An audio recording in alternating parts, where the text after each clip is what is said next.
A real-life horror tale, The Whispering Shadows. Have you ever been totally alone and still felt like someone was watching you? What if I told you that certain shadows whisper instead of just moving with the light? Tonight, we explore the terrifying tale of a guy who believed he had moved on from his past, only to discover that a sinister force had followed him. This isn't your typical horror story. You will be forced to consider reality itself after reading this narrative. So, make sure your doors are secured, turn off the lights, and get ready for a tale that will stick with you for a very long time. Daniel was never a believer in the paranormal. He always dismissed weird events as coincidences and was unfazed by ghost stories. Until he moved into an old flat on the outskirts of town, that is. It was inexpensive, too inexpensive for the area, but he didn't question it. A new beginning, he assured himself. Odd things began to happen on the first night.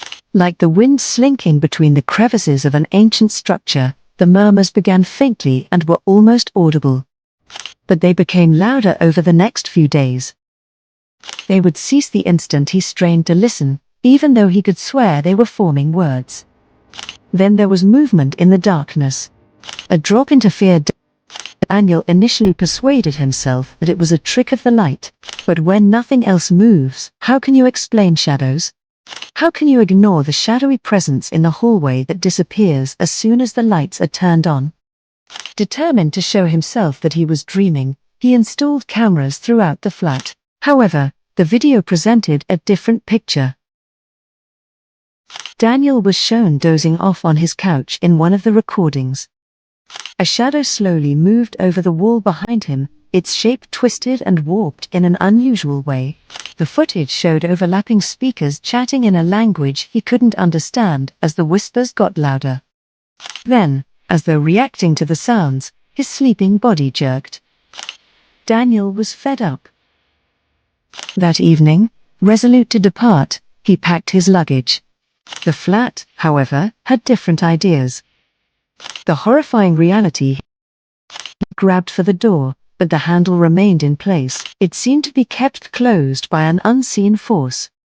Now the murmurs became rumbling growls. The lights wavered. Then, out of the corner of his eye, he caught a glimpse of the shadow, now standing only inches from him and no longer limited to the wall. In his ear, a raspy voice murmured, "You let us in." His next memory was of waking up outside the door of his apartment building, which was ajar. He never came back to get his stuff. He sensed that whatever was in that apartment wasn't finished with him. Was Daniel experiencing hallucinations, then? Or had he really come across something evil beyond human understanding? Certain doors cannot be shut once they are open. Thank you for watching, then. And until the next time, be careful and pay attention to the shadows.